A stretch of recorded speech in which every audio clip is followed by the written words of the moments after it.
प्रभु हम सब के बीच में है, उसकी प्रेजेंस हमारे बीच में है। तो आइए हम सब लोग वचन में चलेंगे। अपनी पवित्र बाइबल को खोलिए।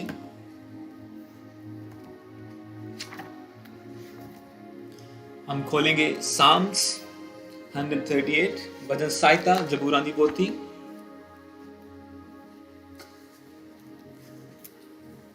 एक 138।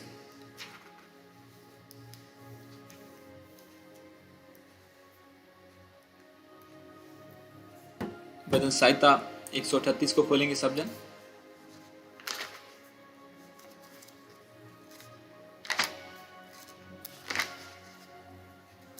Psalms 138।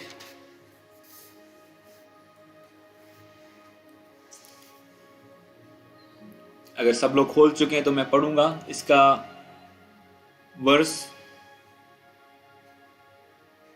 2, उसका दूसरा वर्स को मैं दूसरी वर्स को पढ़ूंगा। Psalms 138 वर्स 2, भजन संहिता जबूरां दी पोथी 138 ओदा 2। इस वचन में लिखा है, मैं तेरे पवित्र मंदिर की ओर दंडवत करूंगा और तेरी करुणा और सच्चाई के कारण तेरे नाम का धन्यवाद करूंगा, क्योंकि तूने अपने वचन को अपने बड़े नाम से अधिक महत्व दिया है।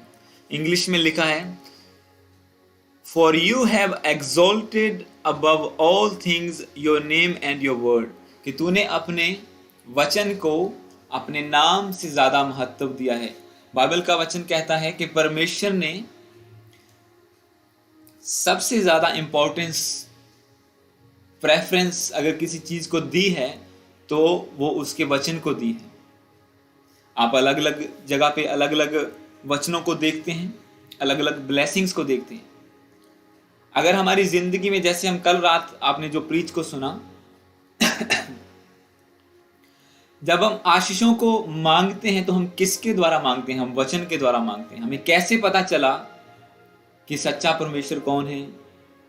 इन वचनों को पढ़ने के द्वारा। हमें कैसे पता चला कि इंसान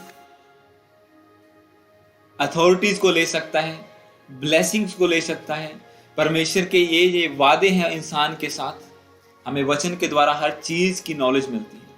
इसीलिए परमेश्वर का वचन कहता है, जब हम इस वचन को पढ़ें, इसमें लिखा है कि तूने अपने नाम से ज्यादा अपने वचन को महत्व दिया है, इंपॉर्टेंस दी है। बाइबल में लिखा कि दुनिया की सब चीजें, स्वर्ग की, पृथ्वी की और पृथ्वी के नीचे की सब चीजें एक ही नाम में एकत्र कर दी गई, इकट्ठी कर दी गई, और वो नाम यीशु मसीह है।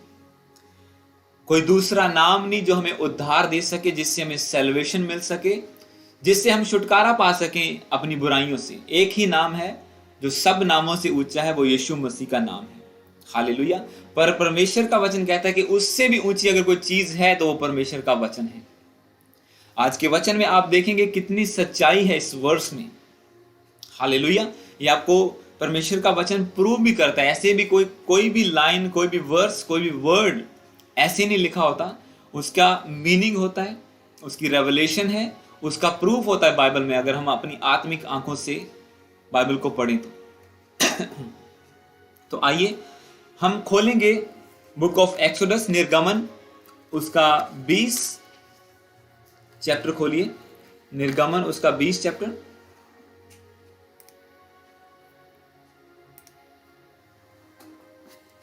निर्गमन का 20 उसका 22 से लेके 25 तक खोलिए।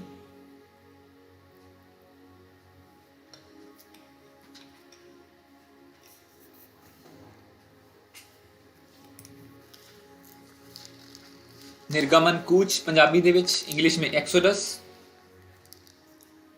Exodus 20 chapter 20 verse 22। एक्सोडस कूच निर्गमन।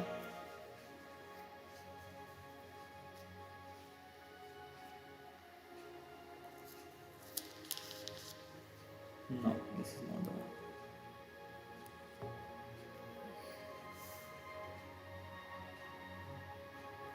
बाईस से लेके 25 तक हम पढ़ेंगे। इसमें लिखा हुआ है, तब यहोवा ने मूसा से कहा, तू इजराइलियों को मेरे ये वचन सुना। तुम लोगों ने आप ही देखा है कि मैंने तुम्हारे साथ आकाश से बातें की हैं। तुम मेरे साथ किसी को सम्मिलित ना करना, अर्थात अपने लिए चांदी या सोने के देवताओं को ना गढ़ लेना। मेरे लिए मिट्टी की एक वेदी बनाना और अपनी भेड़ बकरियों और गाय बैलों होम बलि और मेल बलि को उसी पर चढ़ाना। जहां जहां मैं अपने नाम का स्मरण कराऊं, वहां वहां मैं आकर तुझे आशीष दूंगा। और यदि तू मेरे लिए पत्थरों की वेदी बनाओ तो तराशे हुए पत्थरों की ना बनाना, क्योंकि जहां तुमने उस पर अपना हथियार लगाया वहां तुम उसे अशुद्ध कर दोगे। मैंने 22 को दोबारा पढ़ूंगा। तब यहोवा ने मूसा से कहा, तो इजरायलियों से मेरे ये वचन सुना। तुम लोगों ने आप ही देखा है कि मैंने तुम्हारे साथ आकाश से बातें की हैं।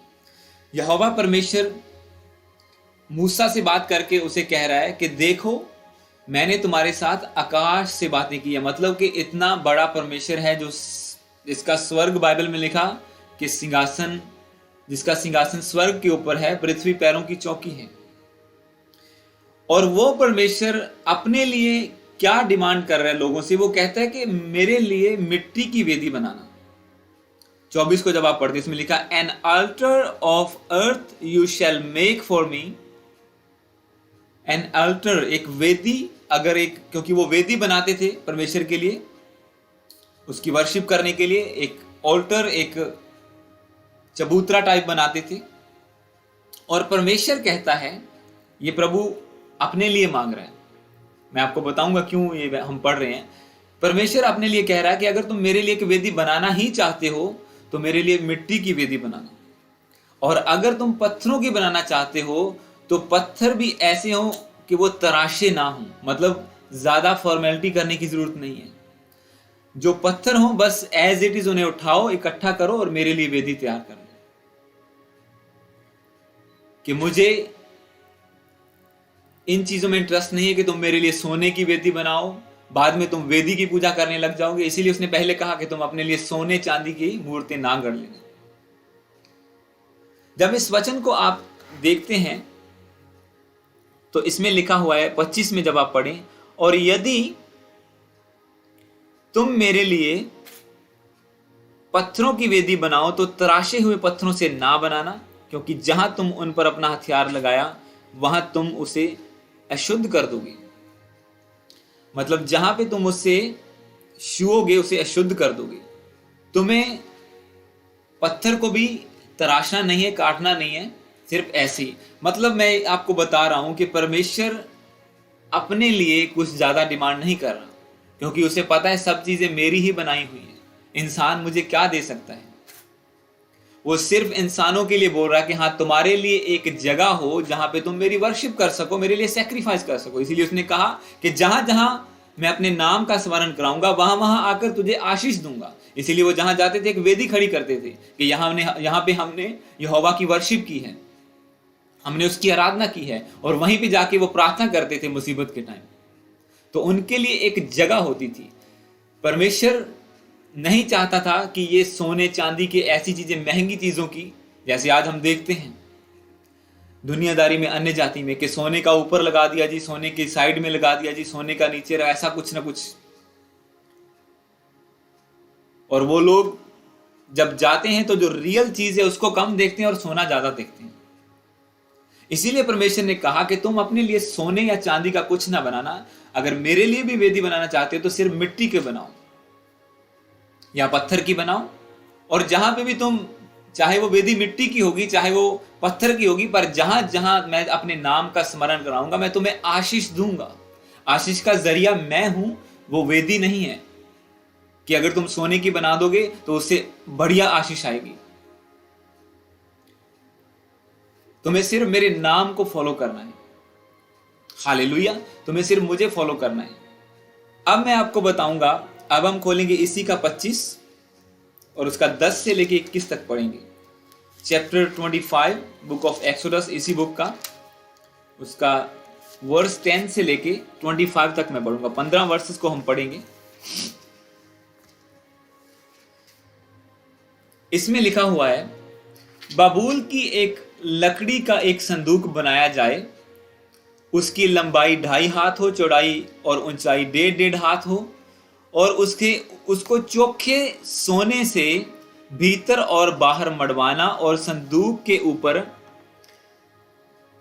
के ऊपर चारों ओर सोने की बाड़ बनवाना, और सोने के 4 कड़े लगवाकर, 4 कड़े डलवाकर उसके चारों पायों पर 1 और 2 कड़े और दूसरी ओर भी 2 कड़े लगवाना। फिर बबूल की लकड़ी के डंडे बनवाना, उन्हें भी सोने से मरवाना, और डंडों को संदूक के दोनों ओर और कड़ों में डालना, जिससे उनके बल संदूक उठाया जाए। वे डंडे संदूक के कड़ों में लगे रहें और उससे अलग ना किए जाएं। और जो साक्षी पत्र मैं तुझे दूंगा उसे उसी संदूक में रखना।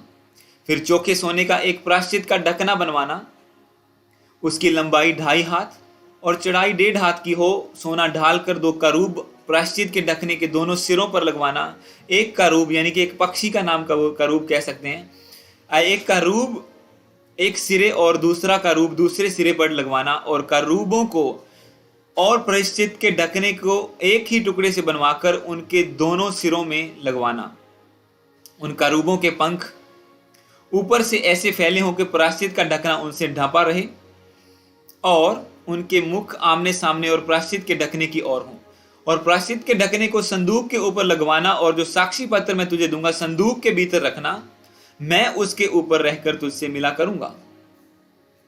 हालेलुया। इसमें लिखा, मैं तुझसे मिला करूंगा, और इजराइलियों के लिए जितनी आज्ञाएं मुझे तुझको देनी होंगी, उन सबों को मैं प्रायश्चित के ढकने के ऊपर से और उन करूबों के बीच में से जो साक्षी पत्र और के संदूक पर होंगे तुझे वार्तालाप किया करूंगा। हालेलुया। तो इसमें अगर आप देखें, जब हम 10 को मैंने पढ़ना शुरू किया, इसमें लिखा बबूल की लकड़ी का एक संदूक बनाया जाए, उसकी लंबाई और चौड़ाई 2.5 हाथ हो, चौड़ाई ऊंचाई 1.5 हाथ हो। उसको चोखे सोने से भीतर और बाहर मड़वाना, संदूक के ऊपर चारों ओर सोने की बाड़ा बनवाना। और बाइबल में ये लिखा हुआ है, आपने देखा कि हमने पहला वचन क्या पढ़ा, कि परमेश्वर ने अपने नाम से ज्यादा अपने वचन को इंपॉर्टेंस दी है, महत्व दिया है। आज का वचन हमारा यही है, importance of word of God. परमेश्वर के वचन की इंपॉर्टेंस हमारी जिंदगी में क्या है। अब मैं आपको बता रहा हूं कि परमेश्वर की नजरिए में क्या है उसकी, तो आपको अपने नजरिए में क्या रखनी चाहिए। अगर परमेश्वर अपने वचन के बारे में ऐसा सोचता है, तो प्रभु ने अपने लिए कहा कि मेरे लिए लकड़ी की वेदी, मेरे लिए मिट्टी की वेदी बना दो या पत्थर की बना दो, और उसी में से मैं तुम्हारे साथ बात करूंगा। हालांकि मैं स्वर्ग का परमेश्वर हूं, मैंने स्वर्ग से, आकाश से तुझसे बातें की है, फिर भी मैं एक मिट्टी की वेदी के ऊपर से तुम्हें आशीष दूंगा, क्योंकि वो तुम मेरे लिए बना रहे हो। अब बारी आई परमेश्वर के वचन की। ये वचन हम पढ़ रहे हैं, जब परमेश्वर ने मूसा को 2 तख्तियां लिख के अपना वचन दिया, 10 आज्ञाएं दी कि तुमने ऐसा करना है, ऐसा करना है, व्यभिचार ना करना, पाप ना करना, इन वचनों को तूने फॉलो करना है। अब उन वचनों को रखने के लिए जो जगह चाहिए थी, परमेश्वर उसका नक्शा मूसा को दे रहा है, और ये बहुत लंबा चलता है, ये 5-10 चैप्टर चलता है। और यहां पे प्रभु का वचन कहता है कि उसके लिए एक संदूक लकड़ी का बनाना, उसमें चारों ओर सोना लगाना, अंदर बाहर, ऊपर जो ढक्कन बनाए वो भी सोने का होए। और 16 में लिखा, और जो साक्षी पत्र मैं तुझे दूंगा उसी संदूक में रखना। मतलब वो कहता है कि मेरे लिए तो मिट्टी की वेदी ठीक है, पर जो वचन मैं तुम्हें देता हूं, दिस इज वेरी इंपॉर्टेंट। ये वचन बहुत ज्यादा महत्वपूर्ण है तुम्हारे लिए और मेरे लिए भी। इसको तुमने केयर करना है, ये तेरे मन से उतरने ना पाए, जैसे परमेश्वर का वचन कहता है। ये व्यवस्था की पुस्तक तेरे मन से उतरने ना पाए, कि इसको हमेशा अपने मन में रखना है। और इसी तरह से जब ये वचन ने प्रभु उनको दिया, तो उसको रखने के लिए परमेश्वर ने इंस्ट्रक्शंस दी कि अब वचन के लिए तुम्हें सोने की चीजें बनानी पड़ेंगी। हालेलुया। तुम्हें सोने के संदूक बनाना पड़ेगा, सोने का ढकना, डंडे बनाने पड़ेंगे उठाने के लिए, उसको भी सोना लगवाना चारों तरफ। और आगे आगे जब आप पढ़ते जाते हो, इसमें लिखा कैसा उसका, जहां पे वो संदूक को रखना है वो एरिया कैसा चाहिए, ऐसे पर्दे लगाना, उसमें सोने की कड़ियां लगाना, वो सूक्ष्म से बने हो, रेशम के बने हो, वो जो कर्टन लगाए जाएं वो ऐसे लाल रंग के हों, बैंगनी रंग के हों। किसके लिए? कि ये जो जहां पे तुमने मेरा वचन रखना है वो जगह मेरे वचन के द्वारा पवित्र होगी। हालेलुया। तो ऐसा परमेश्वर अपने वचन को देखता है अपने नजरिए से, कि ये जो मेरा वचन मैं तुम्हें दे रहा हूं, तुम्हारी जिंदगी में इसकी इंपॉर्टेंस ऐसी होनी चाहिए। अब अगर आप इस वचन को पढ़ें, 22 को जब आप पढ़ें, इसमें लिखा हुआ है, मैं उसके ऊपर रहकर तुझसे मिला करूंगा और इजराइलियों के लिए जितनी आज्ञाएं मुझे तुझे देनी होंगी उन सबों के विषय में मैं प्रायश्चित के ढकने के ऊपर से और उन करूबों के बीच में से जो साक्षी पत्थर के संदूक पर होंगे तुझसे वार्तालाप किया करूंगा। अब परमेश्वर कहता है कि मैं सीधी बात नहीं करूंगा, मैं अपने वचन के थ्रू होके तुमसे बात करूंगा। हालेलुया। आप देखो, सर्वशक्तिमान परमेश्वर जो आकाश से बातें कर रहा है, अब वो कहता है कि मैं तुम्हें इसके थ्रू तुझसे बातें करूंगा। मैं एक वचन को यहां पे पढ़ना चाहूंगा।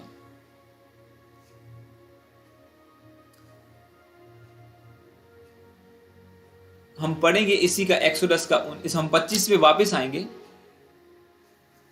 और उससे पहले हम पढ़ेंगे 19 चैप्टर, इसी का 19, उसका वर्स 16 से लेकर 20 तक पढ़ूंगा। इसको बेटर समझने के लिए हम साथ में वो भी पढ़ेंगे। 25 पे हम वापस आएंगे दोबारा। एक्सोडस कूच इसका 19 और उसका 16 से लेकर 20 तक। 19 का 16 से लेकर 20 तक 4 वर्सेस को मैं पढ़ूंगा। यहां पे लिखा हुआ है, जब तीसरा दिन आया तो भोर होते ही बादल गरजने और बिजली चमकने लगी और पर्वत पर काली घटा छा गई। फिर नरसिंगे का बड़ा भारी शब्द हुआ और छावनी में जितने लोग थे सब कांप उठे। तब मूसा लोगों को परमेश्वर से भेंट करने के लिए छावनी के से निकाल ले गया और वे पर्वत के नीचे खड़े हुए। और यहोवा जो आग में होकर सीने पर्वत पर उतरा था, इस कारण समस्त पर्वत धुएं से भर गया और उसका धुआं भट्टे का सा उठ रहा था और समस्त पर्वत यानी कि पूरा पहाड़ बहुत कांप रहा था। फिर जब नरसिंगे का शब्द बढ़ता और बहुत भारी होता गया तो अब मूसा बोल उठा और परमेश्वर की वाणी सुनाकर उसको उत्तर दिया। परमेश्वर ने वाणी सुनाकर उसको उत्तर दिया और यहोवा सीने पर्वत की चोटी पर उतरा और मूसा को पर्वत की चोटी पर बुलाया और मूसा ऊपर चढ़ गया। 18 में लिखा कि जब यहोवा आग में होकर सीने पर्वत पर उतरा तो पूरा पर्वत कांपने लगा। आप सोचो, ऐसा ऑलमाइटी गॉड, ऐसा सर्वशक्तिमान परमेश्वर जिसके नॉट फुली प्रेजेंस हम कह सकते हैं, जिसके एक स्पर्श से, एक टच से एक पूरा पहाड़ कांपने लग गया। आग उसके आगे आगे चलती थी। ऐसी माइटी प्रेजेंस उसकी थी जिसको कोई बेयर नहीं कर पाता था, वो लोग उसको देख नहीं पाते थे। इसके बाद जब आप पढ़ते हैं तो उसमें लिखा, इजरायली रोने लगे, गिड़गिड़ाने लगे कि मूसा हम परमेश्वर से बात नहीं कर सकते, तू ही बात कर, क्योंकि ये हमारे बस के बाहर है। उसका तेज इतना था परमेश्वर का, पर्वत कांप रहा था। और अब वही परमेश्वर, जब आप 25 को पढ़ रहे हैं, अगर हम उसी चैप्टर पे अगर हम देखते हैं,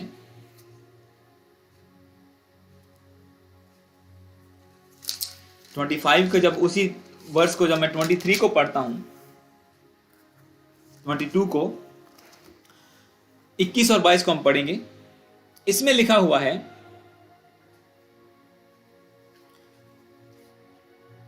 पच्चीस की 21 और 22 को मैं पढ़ रहा हूं, 25 की।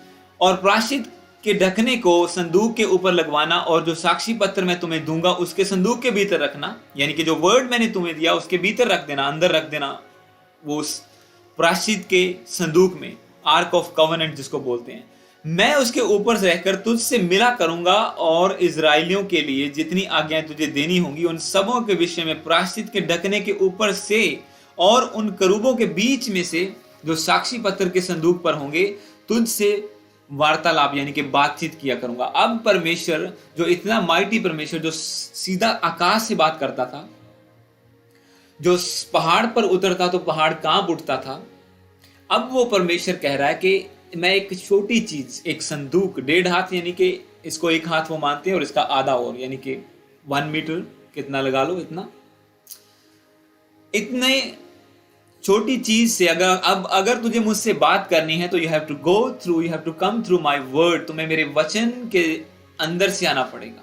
और आज हम बहुत से क्रिश्चियन लोग ये नहीं समझते हैं, बाइबल का पता नहीं कहाँ पड़ी हुई है, धूल पड़ी हुई है, पास है भी कि नहीं है, 1 महीना हो गया पढ़ी कि नहीं पढ़ी, कुछ पता नहीं है। पर परमेश्वर कहता है कि अब से मैं अपने वचन के थ्रू तुमसे बात करूंगा, क्योंकि इससे पहले उन्हें वचन नहीं दिया गया था। इससे पहले परमेश्वर सीधा वेदियों के थ्रू बात करता था, ऊपर से आकाश से बात करता था। पर अब प्रभु कहता है, जो इतना बड़ा परमेश्वर है, वो कहता है कि मैं देखने में छोटा लगेगा संदूक, वचन ये क्या है, कुछ भी नहीं है, बट इसकी पावर बहुत ज्यादा है। अब इसी वचन के थ्रू मैं तुझसे बात करूंगा, मैं उसी के ऊपर प्रेजेंस रहूंगा जब तू आएगा उसके सामने, तो कि मैं करूबों के बीच में वहां पे रहकर तुझसे, मैं उसके ऊपर रहकर तुझसे मिला करूंगा। आप सोचो कितना इंपॉर्टेंट है एक वर्ड को, वचन को रीड करना हमारे लिए। हम क्वेश्चन लेके घूमते फिरते हैं, प्रे करो पास्टर जी, ये करो वो करो, सब, पर हम बाइबल नहीं पढ़ते। और उस बहुत से सवालों का, मैंने आपको बोला था, हमारे कितने क्वेश्चंस का आंसर आपको बाइबल में मिलता है। उत्पत्ति की किताब अकेली ही ऐसी है जिसमें बहुत सारे क्वेश्चन का आंसर आपको मिल जाता है। स्टार्टिंग में दिन कैसे बना, रात कैसे बने, कैसे परमेश्वर ने सब चीजें बनाई, ये पृथ्वी कहां से आई, परमेश्वर कौन है, वो सामने क्यों नहीं आता। अगर ऐसी चीजें जब आप क्वेश्चन आता है तो आपको बाइबल में उसका आंसर मिलता है। और जब हम क्रिश्चियन लाइफ में आगे बढ़ते हैं, जो क्वेश्चंस आते हैं हमारी लाइफ में, तो परमेश्वर वचन के द्वारा आपसे बात करता है। बड़े बड़े दास जो आप प्रभु के देख रहे हैं, प्रभु ने वचन के द्वारा उनसे बात की, उन्होंने वचन को माना, फॉलो किया, ऑनर किया, और आज वो एक माइटी पावर के साथ इस्तेमाल हो रहे हैं। मेरी खुद की लाइफ में भी जब कुछ नहीं नजर आ रहा था, तो परमेश्वर ने वचन दिया कि मैंने तेरा अभिषेक तेरे साथियों से अधिक हर्ष के तेल के साथ किया। साम्स 45:7 जो प्रभु ने वर्ड दिया, और उस वचन को फॉलो करते करते करते करते उसको रियलिटी में देखना शुरू कर दिया। हालेलुया। इसीलिए परमेश्वर के वचन को, क्योंकि प्रभु खुद कह रहे हैं कि अब अगर तुझे मुझसे बात करनी है तो तुझे वचन के थ्रू आना पड़ेगा, और मैं वचन के द्वारा तुझसे बात करूंगा। और इस वचन को, तब उनके पास वो तख्तियां थी कि कहीं वो टूट ना जाएं, उनको संभाल के रखना पड़ता था। आज हमारे पास बाइबल है, इसे लपेट के तो रखने की जरूरत नहीं है, फिर भी इसका हमारे दिल में ऑनर चाहिए कि this is the word of God. परमेश्वर मुझे इससे बात करता है, मैं इसको संभाल के रखूंगा। पर अफसोस की बात है कि क्रिश्चियन लोगों को पता भी नहीं होता कि बाइबल पूरा हफ्ता कहां पड़ी है। जब चर्च आना है तब उठा लो, और कभी तो उतना भी बॉदर नहीं करते कि चलो बाइबल का बाहर भी क्या उठाना है। हालेलुया। पर परमेश्वर के वचन की इंपॉर्टेंस उसके सामने, प्रभु के सामने कितनी है, और हमें कितना उसका ऑनर करना चाहिए। अब क्यों करना चाहिए मैं आपको बताऊंगा आज के वचन में कि कितना पावरफुल ये वर्ड है। हम एक वचन को खोलेंगे,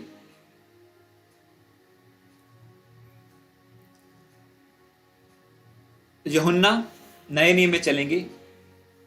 अब आज हम कुछ 3-4 वचन और खोलेंगे इसके बाद। Book of John chapter 15 verse 7 से लेके 8 तक हम पढ़ेंगे। यूहन्ना उसका 15 का 7 और 8। यूहन्ना उसका 15 का 7 और 8। Book of John chapter 15 verse 7 और 8 को हम पढ़ेंगे। इस वचन में लिखा हुआ है, अगर मैं वर्ड को आपके लिए पढ़ दूं, यदि तुम मुझ में बने रहो और मेरा वचन तुम में बना रहे, तो जो चाहो मांगो वह तुम्हारे लिए हो जाएगा। मेरे पिता की महिमा इसी से होती है कि तुम बहुत सा फल लाओ, तब ही तुम मेरे चेले ठहरोगे। हालेलुया। ये दोनों चीजें अलग अलग हैं, पर परमेश्वर ने एक साथ लिखी हैं, जहां पे प्रभु ने एक साथ बोली है कि यदि तुम मुझ में बने रहो और मेरा वचन तुम में बना रहे, if you abide in me and my word abides in you, ask what ever you wish and it will be done for you. तुम जो चाहे मांगो, तुम्हारे लिए हो जाएगा। इतनी इंपॉर्टेंस है वचन की, इतना पावरफुल है वचन परमेश्वर का। पहले तो हम बोल रहे हैं कि चलो यहोवा परमेश्वर बोल रहे हैं, पुराना नियम है, अब ये नया नियम है, अब यीशु मसीह बोल रहे हैं और नए नियम में बोल रहे हैं और नए लोगों को, नई जनरेशन को बोल रहे हैं। और यीशु मसीह ने कहा कि यदि तुम मुझ में बने रहो और मेरा वचन तुम में बना रहे तो तुम जो मांगोगे तुम्हारे लिए हो जाएगा। Ask and it will be given to you, whatever you wish it will be given to you, it will be done for you. और आगे प्रभु कहते हैं, मेरे पिता की महिमा इसी से होती है कि तुम बहुत सा फल लाओ, तब ही तुम मेरे चेले ठहरोगे। हम कहते तो हम प्रभु के चेले हैं, हम डिसाइपल हैं, हम वचन पढ़ते हैं, हम चर्च जाते हैं, पर प्रभु कहता है जब तक फ्रूट तुम्हारी जिंदगी में नहीं है, फल नहीं है, तुम मेरे चेले नहीं ठहरोगे।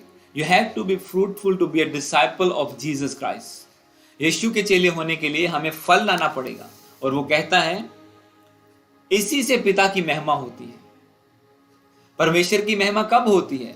जब एक बंदा क्रिश्चियन बपतिस्मा लेने के बावजूद भी फिर नशे में जाता है, फिर सिगरेट पीता है, फिर लड़कियां छेड़ता है, या इससे कि वो अपनी लाइफ को रिप्रेजेंट करे एज ए होली लाइफ और दूसरे लोग उसको देख के चर्च आए और इससे पिता की महिमा हो। इसका मतलब वो फल लेके आने वाला बन गया। इसका मतलब, और वो कब कर सकता है ऐसा? जब उसे रियल टीचिंग मिलेगी। हालेलुया। ये मेरा पर्सनल एक्सपीरियंस है, मेरी पर्सनल लाइफ का और बहुत से लोगों की लाइफ का, कि जब रियल टीचिंग नहीं मिलती, असली परमेश्वर का वचन, उसकी टीचिंग नहीं होती जिंदगी में, उसका वचन हम में बना नहीं रहता, तो हम रिजल्ट नहीं ला सकते। हम अन्य जातियों की तरह वहीं कहीं भी चले जाते हैं, कहीं भी घुस जाते हैं, कुछ भी खा लेते हैं, कुछ भी बोल देते हैं, क्योंकि हम 4-5 साल तक यही करते रहे अपनी लाइफ में। आफ्टर बैप्टिज्म 3-4 साल तक ऐसा ही चलता रहा, जैसे बाकी जिंदगी जाती रही। पर जब रियल टीचिंग मिली, असली वचन मिला, असली वचन मन में ठहरा, तब फ्रूटफुलनेस आनी शुरू हुई जिंदगी में और तब पिता की महिमा होनी शुरू हुई। इसलिए यीशु मसीह कहता है कि यदि तुम मुझ में बने रहो और मेरा वचन, उसने ये नहीं कहा कुछ और चीज, उसने कहा मेरा वचन तुम में बना रहे। His word is something that's gonna build you. एक वचन ही है जो तुम्हें बनाएगा, तुम्हें स्टैंड करेगा। जब तुम पाप करने के लिए हाथ बढ़ाओगे, तुम्हें वचन याद आएगा कि नहीं, परमेश्वर का वचन कहता है कि पाप करना बाइबल में मना है। जो पाप करता है वो परमेश्वर से दूर हो जाता है। हालेलुया। परमेश्वर पाप से नफरत करता है, आपको याद आएगा, तो आप पाप नहीं करेंगे। इसीलिए प्रभु कहता है कि मेरा वचन तुम में बना रहे और तुम विक्ट्री को, सक्सेस को देखो अपनी जिंदगी में। तुम अपने, तभी तुम मेरे चेले ठहरोगे। वो कहते हैं, ऐसा नहीं कि मुंह से बोल दिया। वो कहता कि ये सब जो प्रभु प्रभु कहते हैं ना, प्रभु यीशु, वो सब स्वर्ग नहीं जाने वाले। मैं बोल दूंगा डायरेक्टली उनको कि आई डोंट नो यू, मैं तुम्हें जानता भी नहीं, तुम कौन हो। बेशक तुम चर्च गए, बाइबल पढ़ी, पर साथ में व्यभिचार भी किया, वचन नहीं माना, फ्रूट नहीं लेके आए और सब गंदे काम किए, और मैं सब तब कह दूंगा। आज तो कुछ फर्क नजर नहीं आता। बेशक कोई गलत काम कर रहा है, चर्च जाता है तो वो भी अच्छा ब्लेस हो रहा है, और जो दूसरा है, जो सब स्ट्रगल कर रहा है, जो प्रभु के लिए मेहनत कर रहा है, वो भी वैसा ही नजर आ रहा है।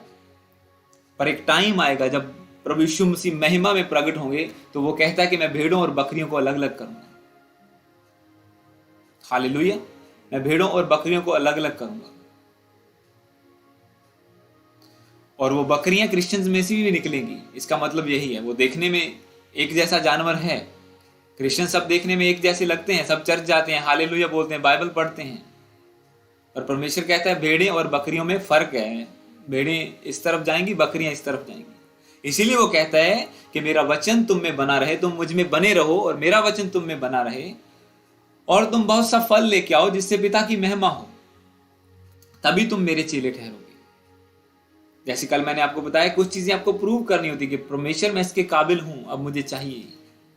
और इसी तरह जब वचन तुम में बना रहेगा, पाप करना तुम छोड़ दोगे, गंदी बातें बोलना छोड़ दोगे, इंपॉर्टेंस को जानोगे कि प्रभु के वचन की इंपॉर्टेंस क्या है हमारी जिंदगी में, वो क्या कर सकता है। अब हम आप अगले 3 वर्सेस में हम देखेंगे परमेश्वर का वचन क्या कर सकता है, कितना पावरफुल है।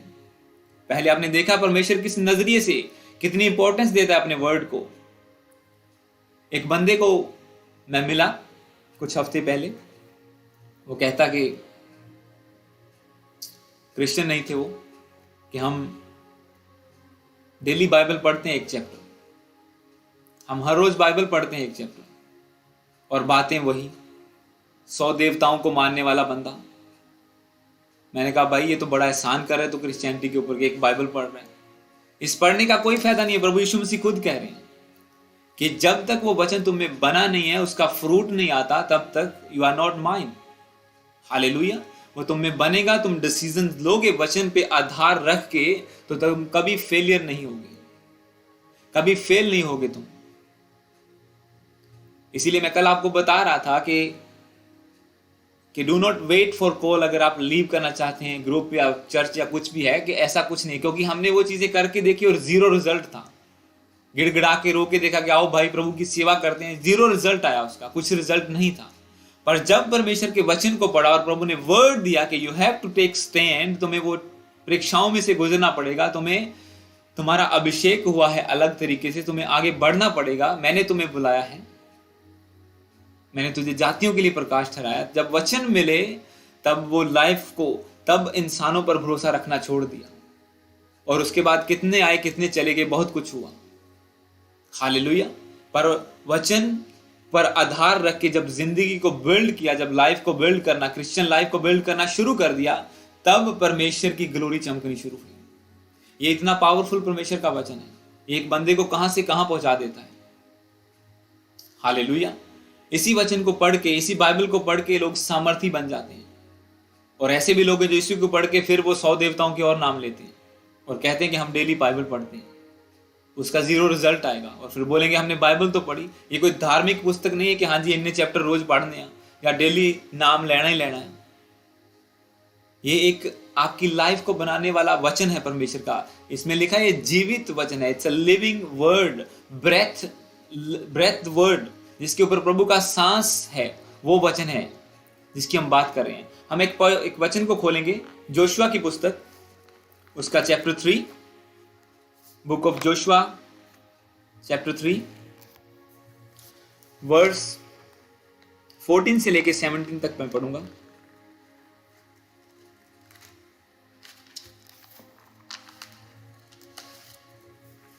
जोशुआ चैप्टर 3 वर्स 14 से लेके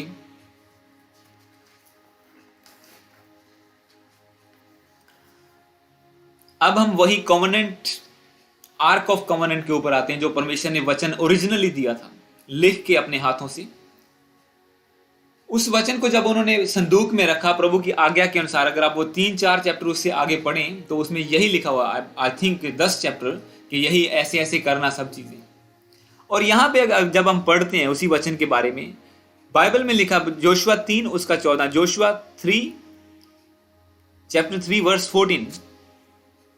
इसलिए जब प्रजा के लोगों ने अपने डेरों से यर्दन पार जाने को कूच किया और याचक वाचा का संदूक उठाए हुए प्रजा के आगे आगे चले और संदूक के उठाने वाले यर्दन पर पहुंचे और संदूक के उठाने वाले याजकों के पांव यर्दन तीर के जल में डूब गए।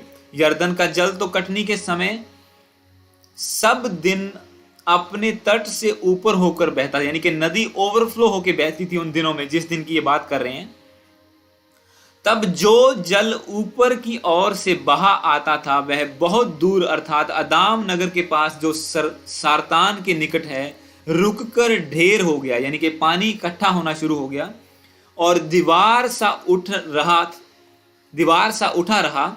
और जो जल अराबा का ताल, जो खारा ताल भी कहलाता है, उसकी ओर बहा जाता था, वह पूरी रीति से सूख गया और प्रजा के लोग यरीहो के सामने पार उतर गए। और याचक यहोवा की वाचा का संदूक उठाए हुए यरदन के बीचों बीच पहुंचकर स्थल पर स्थिर खड़े रहे और सब इजरायली स्थल ही स्थल पार उतरते रहे। अंत में उस सारी जाति के लोग यरदन के पार हो गए। यहां पे एक इवेंट दिया गया है कि एक इजराइल के लोगों को एक नदी पार करनी थी, जॉर्डन रिवर, यरदन की नदी पार करनी थी। और वहां पे नदी का पानी ओवरफ्लो होके चल रहा था, उन दिनों में ओवरफ्लो हो रही थी, जैसे कहते हैं ना कि खतरे के निशान से ऊपर चल रहा था पानी। और जब इन लोगों ने नदी पार करना चाही तो आगे बहुत ज्यादा पानी था। अब कैसे जाएं? अब जो परमेश्वर ने, उनको पता था कि प्रभु की प्रेजेंस इस वचन के द्वारा हमारे बीच में है, उसने बोला है कि मैं तुम्हारे बीच में रहूंगा। और जैसे ही वो उन्होंने क्या किया, सबसे आगे प्रभु की वाचा का संदूक आर्क ऑफ कवनेंट आगे आगे भेजा आपने। और जैसे बाइबल में लिखा, वो लोग संदूक को उठा के पानी में उतरे और पानी जहां से नदी का बहाव जिस तरफ से फ्लो था उस तरफ से फ्लो कट ऑफ हो गया। जैसे वो डैम्स होते हैं ना, कि डैम्स लगा देते हैं, पानी इकट्ठा होना शुरू हो जाता है, आगे नदी सूख जाती है। इसी तरह से एक डैम की तरह पानी एक दीवार की तरह इकट्ठा शुरू हो गया और जो फ्लो हो रहा था उनके सामने थे वो सूख गया जैसे उनके पांव नदी में गए। और बाइबल में लिखा, जितनी देर तक वो नदी में खड़े रहे वचन को लेके, उतनी देर तक नदी दो भाग हुई रही और वो सूखी भूमि से पार निकल गई। हमारा दुख तकलीफ, हमें लगता है कि हम डूब जाएंगे, इस कर्जे में हम डूब जाएंगे, पर जब प्रभु का वचन हमारे मन में होगा, you will go through it. Bible में लिखा, कोई नदियां तुम्हें डुबो ना पाएंगी। तू गहरे जल में से होके गुजरेगा पर वो तुझे डुबो ना पाएगा। नदियां तुझे रास्ता देंगी। और ये परमेश्वर ने प्रूव करके दिखाया जब परमेश्वर के वचन का ऑनर उन लोगों ने किया। अगर वो सोचते कि भाई ये छोटा सा संदूक 1 मीटर बाय 1.5 मीटर का, ये क्या कर लेगा, इतनी बड़ी नदी है, हम कैसे पार जाएं, पर उन्होंने बिलीव किया वचन के ऊपर कि यहोवा ने कहा था कि जब तुम्हें मेरी प्रेजेंस की जरूरत है, मैं इस वचन के द्वारा तुम्हारे बीच में होऊंगा। और जैसे ही उन्होंने ऑनर किया उस चीज का, वर्ड का इंपॉर्टेंस दी उस वचन को, पहले तो उन्होंने सब चीजें बनाई। मैं इन वचनों को पढ़ रहा था, नॉर्मली हम ये चीजें पढ़ते नहीं है, पास ओवर कर देते हैं, पर मैंने इस बार ठाना था कि हर वर्ड पढ़ूंगा बाइबल का, कि हाँ इतना सोना लेके आओ, ये चीज लेके आओ, लकड़ी लेके आओ। सब लोगों ने इकट्ठा किया और जितना इकट्ठा किया उससे ज्यादा हो गया उनके पास। जब ये चीजें तैयार करनी थी, उन्होंने, प्रभु ने उनको इंस्ट्रक्शंस दी, मेजरमेंट्स दी, किस रंग के पर्दे लगाने हैं, कितने मीटर के लगाने हैं, कितने मीटर लकड़ी काटनी है, कितना सोना लगाना है, कैसे बनाना है, कैसे मोल्डिंग करनी है, कैसे कार्विंग करनी है उनके ऊपर। सब चीजों की इंस्ट्रक्शंस को उन्होंने माना और काफी टाइम लगा के उन्होंने स्पेशल कारीगर। और मैं एक वचन को पढ़ के मैं हैरान रहा था। परमेश्वर ने कहा कि फलाने फलाने बंदे को बुला के उससे ये काम करवाना, क्योंकि मैंने उसके अंदर अभी बुद्धि का आत्मा डाल दिया है। मैंने विजडम, इन कामों को काम करने की, क्राफ्टमैनशिप की विजडम मैंने उसके अंदर डाल दिया, और वो बंदा इसको इसी मेजरमेंट के अकॉर्डिंग बना सकता है जो मैंने तुम्हें दी है। हालेलुया। जब मूसा से परमेश्वर बातें कर रहा था इस बारे में, क्योंकि इन चीजों को हम स्किप कर जाते हैं कि इतने मीटर बनाओ, ये बनाओ, लकड़ी के ये लेना, तख्ते लेना। नो, हर चीज में परमेश्वर का भेद है।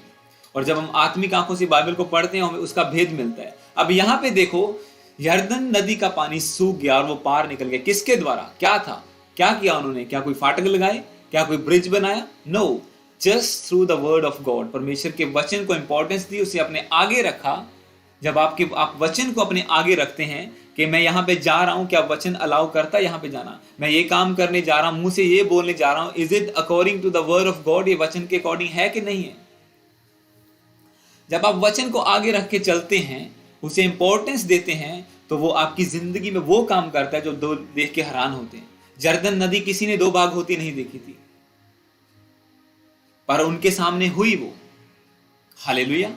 और वो बाइबल में लिखा स्थल ही स्थल, ड्राई ग्राउंड के ऊपर। मैं 17 को इंग्लिश में पढ़ूंगा। Now the priest bearing the ark of covenant of the Lord stood firmly on dry ground in the midst of the Jordan. जर्दन नदी के बीच में ड्राई ग्राउंड पर जो प्रीस्ट लोग थे वो खड़े थे। And all Israel was passing over the dry ground until all the nation finished passing over the Jordan. सभी लोग ड्राई ग्राउंड के ऊपर, सूखी भूमि के ऊपर, जो नदी ओवरफ्लो हो रही थी, पार निकल गए। आप अपने दुख से पार निकल सकते हैं, अपने कर्जे से, बीमारियों से पार निकल सकते हैं, अगर वचन पे आप अपने आप को बिल्ड करेंगे तो।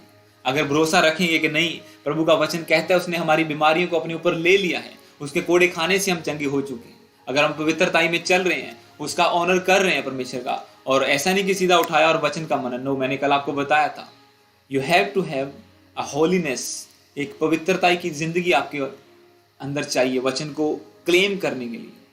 अब हम पढ़ेंगे अगला इसी का 6 चैप्टर का 15, 16 और 20। Book of Joshua chapter 6 verse 15, 16 और 20।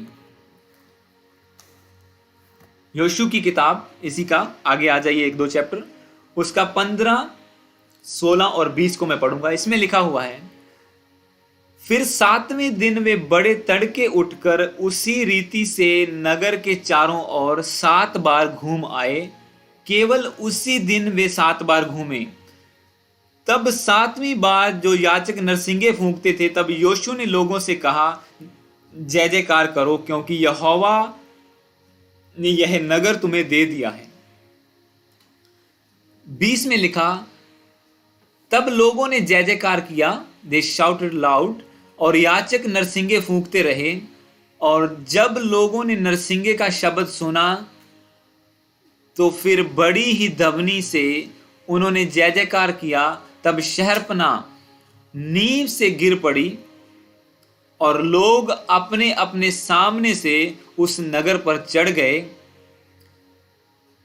और नगर को ले लिया, यानी कि उसको जीत लिया। इंग्लिश में लिखा, मैं लास्ट लाइन को पढ़ूंगा, every man straight before him and they captured the city. अब यरदन नदी तो पार हो गई उनके सामने से, 2 भाग हो गई और वो पार निकल गए वहां से। अब आगे प्रॉब्लम एक और आई, क्योंकि जिंदगी प्रॉब्लम से भरी हुई है, एक के बाद एक आती रहेगी, एक के बाद एक आती रहेगी। ऐसा नहीं कि, क्योंकि इजरायली सोचते थे बस यहां से प्रभु ने हमें निकाल लिया, अब हम सीधे उस नगर में जाएंगे और दैट्स इट। और वो भटकते रहे जगह जगह पे। परमेश्वर ने स्ट्रॉन्ग कर रहा था, दुश्मन उनके सामने आते थे, उनको मारते रहे। अब नदी आई, परमेश्वर के वचन का ऑनर किया, 2 भाग हुई। अब आगे उसके बाद दूसरी प्रॉब्लम आई कि आगे जेरिको की जो दीवार है, जिसके बारे में हम पढ़ते हैं, जिसके ऊपर रथ घूमते थे, जो इतनी चौड़ी थी कि रथ उसके ऊपर घूमते थे, वो मार्चिंग करते थे चारों ओर नगर के, कोई दुश्मन तो हमें अटैक नहीं करने वाला। एक ही दरवाजा था, उस पर कंट्रोल किया जाता था पहरेदारों के द्वारा, और वो कंट्रोल रखते थे उसके ऊपर, कोई अंदर नहीं आ सकता था बिना उनकी आज्ञा के। अब बाइबल में लिखा कि परमेश्वर ने उनसे बात की, क्योंकि वो वाचा का संदूक साथ में लेके जा रहे थे। वचन उनके साथ था हमेशा, बल्कि उनके आगे आगे था हमेशा। और यहां पे क्या हुआ, परमेश्वर ने कहा कि वाचा का संदूक लेके इस नगर के चारों ओर चक्कर लगाओ। आप सोचो, एक जय जयकार करने से, शाउटिंग लाउड, इंग्लिश में लिखा हुआ है, shout for the Lord has given you the city. Shout यानी कि ऊंचा बोलने से एक दीवार कैसे गिर सकती है, या नरसिंगा फूंकने से कैसे गिर सकती है, पर ये गिरी। पर क्योंकि उससे पहले क्या हुआ, उन्होंने 7 दिन परमेश्वर के वचन का ऑनर किया। प्रभु ने जो वचन उन्हें बोला उसका आदर किया कि तुम्हें कुछ नहीं करना है, सिर्फ 7 दिन चक्कर लगाना है, पहला दिन, दूसरा दिन। और कैसे लगाना है, परमेश्वर की वाचा के संदूक को उठा के जाना है। अगर वो सोचते कि भाई नगर में जा रहे हैं, अगर वो लोग घोड़े लेके आगे तो हम संदूक उठाएंगे कि खुद भागेंगे, क्या करेंगे, कैसे होगा? But no, they honoured the word of God. उन्होंने परमेश्वर के वचन की इंपॉर्टेंस को समझा, उसे आदर किया, उसका ऑनर किया। और 7 दिन जब चक्कर लगाया और 7वें दिन जब चक्कर लगा के आए, तब परमेश्वर ने, तब योशुआ ने कहा, वो जान गया स्पिरिट में कि परमेश्वर ने, हमने वचन को पूरा कर दिया है, अब विक्ट्री हमारी हो चुकी है। वो कहता है, shout to the lord for he has given you the city, कि उसने शहर तुम्हारे हाथ में कर दिया है। और जैसे ही उन्होंने शाउट किया, वो दीवार गिरी, और बाइबल में लिखा कि वो सब लोग एंटर कर पाए उस दीवार के पार, और विक्ट्री ले ली उस नगर के ऊपर जो परमेश्वर उन्हें देने जा रहा था। किसके द्वारा? वचन को मानने के द्वारा और वचन का ऑनर करने के द्वारा। हालेलुया, कि परमेश्वर के वचन को माना कि तुम 7 दिन चक्कर लगाओ, कुछ नहीं करना। अगर वो कुछ आज के क्रिश्चियन होते तो जो माइक्रोवेव टेक्नोलॉजी चाहते हैं कि इंस्टेंट होना चाहिए सब कुछ, रखा 10 सेकंड और बाहर,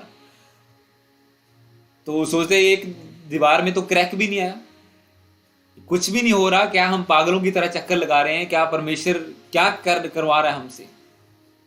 हमने एक चक्कर लगाया, चलो थोड़ा बहुत क्रैक तो नजर आना चाहिए, ये गिरेगी कैसे? नो, कुछ नहीं। There was nothing until the 7th day. 7वें दिन तक कुछ भी नहीं हुआ। पर जब 7वें दिन तक उन्होंने ऑनर किया परमेश्वर के वचन का, वचन को लेके घूमा, चक्कर लगाया, और 7वें दिन लिखा कि वो दीवार जड़ से गिर पड़ी। जब लोगों ने 20 में लिखा, जब लोगों ने नरसिंगे का शब्द सुना तो वो बड़ी धमनी से उन्होंने जय जयकार किया, और तब शहरपना नींव से गिर पड़ी, फ्रॉम द फाउंडेशन, वो दीवार जो गिर गई। हालेलुया। क्योंकि कई बार हमें लगता है कि मुसीबत बहुत बड़ी है, इसका तो परमेश्वर भी कुछ नहीं कर सकता, कुछ आवाज तो आ नहीं रही, इतने साल हो गए, इतने दिन हो गए, इतने महीने हो रहे, कुछ भी नहीं हो रहा। पर बिलीव करो, जब आप वचन पे बने रहेंगे तो एक दिन वो जड़ से उखाड़ देगा उस चीज को। हालेलुया। एक दिन वो बीमारी, वो रोग, वो जड़ से उखड़ सकती है व्हेन यू ओबे द वर्ड ऑफ गॉड। जब आप उसके वचन को, आपने सीरीज में सुनने इस वचन को, पहला हमने सुना था ओबे द वर्ड ऑफ गॉड, परमेश्वर के वचन का आज्ञा मानिए, उसका आदर करना, believing in the word of God last Sunday. और आज क्या है कि उसकी इंपॉर्टेंस को समझना, कि जब परमेश्वर ने इतना ऑनर दिया, वो कहता है कि मेरे लिए तो मिट्टी की वेदी बना लो, नो प्रॉब्लम, पत्थर की बना लो, no problem, but the word I have given you, वचन मैंने तुम्हें लिख के दिया है, इसका तुम्हें ऑनर करना पड़ेगा। इसके लिए तुम्हें सोने के पात्र बनाने पड़ेंगे ताकि तुम इसकी इंपॉर्टेंस को समझो। हालेलुया। आप सोचो, अगर वो ऐसे हाथों में उठा के घूमे फिरते, कहीं गिर गई फट्टियां, कहीं उठा ली, कहीं गुआ, कहीं से टूट गई, फिर हो गया, तो क्या आदर रहता उसका, उसकी कोई वैल्यू नहीं जानते। पर जब उन्होंने उसके ऊपर मेहनत की, अब आज हम ट्रांसलेशन को पढ़ते हैं हिंदी में, किसी ने इसके लिए जान दी है, किसी ने इसके लिए जोखिम उठाया है, किसी ने इसके लिए हार्ड वर्क किया है, दुखों से सहा है, परसिक्यूशन को सहा है, पर आज उनके द्वारा परमेश्वर का वचन अलग अलग भाषाओं में फैल रहा है। हालेलुया। किसी ने ऑनर किया प्रभु के वर्ड का। एक वचन लास्ट को हम पढ़ेंगे, पहला शमूएल 5 उसका 14। इसके आगे जब आप आते हैं नहीं हूं, उसके बाद शमूएल आएगा। पहला शमूएल 5 उसकी 14।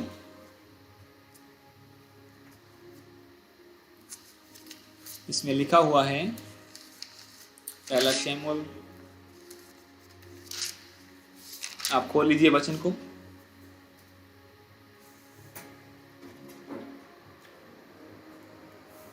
पांच का 14 नहीं है, आई थिंक 2 का 14। Let me check.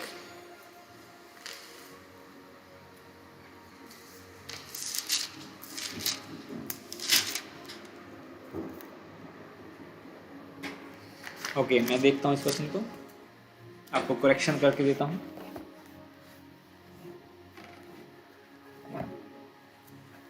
हाँ, तो इसका 5 का 1 से लेके 4 तक हम पढ़ेंगे, 14 नहीं है। दिस इज फ्रॉम 5 का 1 से लेके 4 तक। पहला शमूएल 5 उसका 1 से लेके 4 तक हम पढ़ेंगे। हाइफन डालना भूल गया मैं। यहां पे लिखा हुआ है, फिलिस्तियों ने परमेश्वर का संदूक एब्नेजेर से उठाकर अशदोद में पहुंचा दिया। वही संदूक की बात हो रही है। फिलिस्तियों ने परमेश्वर का संदूक एब्नेजेर से उठाकर अशदोद में पहुंचा दिया। फिर फिलिस्तियों ने परमेश्वर के संदूक को उठाकर दागोन के मंदिर में पहुंचाकर दागोन के पास रख दिया। ये दागोन उनका एक देवता था फिलिस्ती लोगों का, उसका उन्होंने एक मंदिर बनाया था, और जो परमेश्वर का संदूक था उसके पास ले जाके रख दिया। दूसरे दिन अशदोदियों ने तड़के उठकर क्या देखा कि दागोन यहोवा के संदूक के सामने आंधे मुंह, यानी कि मुद्दे मुंह भूमि पर गिरा पड़ा है। तब उन्होंने दागोन को उठाकर उसी के स्थान पर फिर खड़ा किया। फिर अगले दिन जब वे तड़के उठे, तब क्या देखा कि दागोन यहोवा के संदूक के सामने औंधे मुंह भूमि पर गिरा पड़ा है, और दागोन का सिर और दोनों हथेलियां डेवरी पर कटी हुई पड़ी हैं। इस प्रकार दागोन का केवल धड़ ही समूचा रह गया था। अब यहां पे आप देखते हैं, वही वाचा का संदूक दुश्मन के हाथों में लग गया। द रीजन वाई फिलिस्तियों ने इजरायलियों से वाचा का संदूक छीन लिया था, अगर पिछले चैप्टर्स को आप पढ़ें तो उनका रीजन ये था, वो हार गए थे 2 बार, क्योंकि उन्होंने परमेश्वर की आज्ञा को टाला, कुछ रीजन हुआ, वो हार गए। और अब दुश्मन लोग क्या कर रहे हैं, वो दुश्मन वाचा के संदूक को उठा के अपनी जगह पे ले जा रहे हैं कि जैसे इनके ऊपर ब्लेसिंग आई, इनकी वजह से हमारी जिंदगी में भी आएगी। और उन्होंने अपने देवता के साथ ले जाके उसको रख दिया। पर सुबह क्या हुआ, वो देवता गिरा पड़ा था अपने आप। अगले दिन उन्होंने फिर खड़ा कर दिया उसको कि चलो गिर गया होगा भाई, फिर जब दूसरे दिन आए तो उसका सर अलग पड़ा था और दोनों हाथ की हथेलियां कटी पड़ी थी। इसका मतलब कि परमेश्वर के वचन में पावर है कि कोई भी डेविलिश पावर उसके सामने खड़ी नहीं रह सकती। कोई भी दुनिया की पावर, शैतान की पावर, इंसान की पावर, मूर्ति की पावर उसके सामने खड़ी नहीं रह सकती। अगर आप परमेश्वर के वचन का ऑनर करते हैं, उसको साथ में लेके चलते हैं, जहां जहां वचन जाएगा आपकी जिंदगी में, वहां वहां उन चीजों को डिस्ट्रॉय करेगा जो परमेश्वर की ओर से नहीं है। वो कुछ इंसानों को अलग करेगा आपकी जिंदगी। जब आप वचन पर चलेंगे तो कुछ इंसान आपकी जिंदगी से, कुछ नहीं, बहुत इंसान अलग हो जाएंगे जो दूसरी चीजों के पीछे चलते हैं। क्योंकि बाइबल में लिखा कि वचन दो धारी तलवार है, वो काटता है चीजों को आपकी जिंदगी से। वो दो धारी तलवार है, वो तलवार की तरह काट देता है आपकी जिंदगी से अनफ्रूटफुल चीजों को। हालेलुया। क्योंकि जैसे ही वचन वहां पे पहुंचा एक शैतानी मंदिर में, और वो वहां पे डिस्ट्रक्शन शुरू हो गई थी। जैसे वो नदी में पहुंचा, नदी का पानी खड़ा हो गया एक जगह पे, दीवार बन गया। जैसे वो दीवार के चारों तरफ चक्कर लगाया, दीवारें गिर गई। ऐसे बहुत से इवेंट्स आप देख सकते हैं संदूक के द्वारा, सिर्फ वचन के द्वारा। ऐसी जगहें हैं जब इजरायली लड़ने गए और उन्होंने लड़ा भी नहीं, सिर्फ संदूक के आगे वर्शिप करते हुए संदूक उठा के जाते गए और दुश्मन आपस में लड़के मर गए। हालेलुया। क्योंकि इसीलिए परमेश्वर ने कहा कि मैंने अपने नाम से ज्यादा अपने वचन को इंपॉर्टेंस दी है। और इसीलिए उसने अपने लोगों को भी कहा कि तुम्हें मेरे से ज्यादा, मुझे तो जो इंपॉर्टेंस ऑनर देना तुम्हें देना है, but you have to obey the word, you have to believe the word, you have to honour the word. Importance रखनी अपनी जिंदगी में वचन की, ये बाइबल की इंपॉर्टेंस रखनी है कि ये परमेश्वर जी सिर्फ मुंह से अंगीकारी नहीं है, ऐसे कि हाँ जी एक दिन कर लिया हफ्ते च, ये मेरे शुद्ध रहने का आधार है, मेरे राहों के लिए रोशनी है। क्या ये रियली आपको लाइट दे रहा है कि नहीं दे रहा? क्या ये रियली आपकी जिंदगी में रोशनी को लेके आ रहा है कि नहीं आ रहा? आपको दोबारा से सोचने की जरूरत है इस बात को कि मैं बाइबल पढ़ रहा हूं, मैं कैसे पढ़ रहा हूं, क्या मैं इसका रिजल्ट मेरी जिंदगी में आ रहा है कि नहीं आ रहा? जो बाइबल मैं पढ़ रहा हूं, इसके वचन को मैं मान रहा हूं कि नहीं मान रहा हूं, मैं इसका ऑनर कर रहा हूं कि नहीं कर रहा हूं। वचन मुझे ये करने को कह रहा है और मैं इधर को जा रहा हूं, ये डिसऑनर है। इसका मतलब आप इसकी इंपॉर्टेंस को नहीं समझते हैं। किसी ने अपनी जान दी इस बाइबल को ट्रांसलेट करने के लिए और अब आपको इजी से मिली है ये, तो आप इसको ऑनर नहीं कर रहे। आपके लिए कोई इंपॉर्टेंस नहीं इस चीज की। हालेलुया। पढ़ी गई 10 दिन नहीं रहेगी तो रहेगी, कोई बात नहीं। एक दिन मिस हो जाए ना वचन, तो ऐसा लगता है कि बहुत सी भूख है अंदर, चाहे कुछ भी खाया हो। एक दिन मिस हो जाए अगर बाइबल ना पढ़े तो ऐसा लगता है कुछ कमी चल रही है बॉडी में, स्पिरिट में। हालेलुया। तो this is word of God, जिसका हमें ऑनर करना है। आपको इसकी अलग अलग सेक्शंस मैंने बता दिए हैं कि कैसे परमेश्वर किस नज़र से अपने वचन को देखता है, वो अपने लोगों से क्या एक्सपेक्ट करता है, और जब वो उन चीज़ों को मानते हैं, वचन का ऑनर करते हैं, तो उनकी ज़िंदगी में क्या रिजल्ट्स आते हैं। हालेलुया। 3 चीज़ें मैंने आपको बताई हैं कि कैसे जहाँ जहाँ वचन गया लोगों ने अद्भुत चीज़ों को देखा। अगर हमने वैसे बनना है कि हाँ जी वचन पढ़ा, एक चैप्टर रोज का, एक चैप्टर पढ़ना है जी बस ठीक है, छोटा है तो 5 में पढ़ लिया, बड़ा है तो 10 मिनट में, 15 मिनट में पढ़ लिया, पर एक चैप्टर हमने रोज पढ़ना है। नो, बैठो प्रभु के साथ। मैंने आपको बोला था प्रार्थना करके बैठो कि परमेश्वर मेरी बुद्धि को खोल, मैं तेरे वचन को समझ पाऊं, इसके ऊपर जो भेद है मेरे ऊपर जाहिर कर मेरे पिता। तो जैसे ही आप वो भेदों को मांगेंगे परमेश्वर से, प्रभु आपको देगा। हालेलुया। तो गॉड ब्लेस यू। प्रभु आप सबके साथ हैं। आइए हम लास्ट प्रेयर में चलते हैं, 10 मिनट खाली, और उसके बाद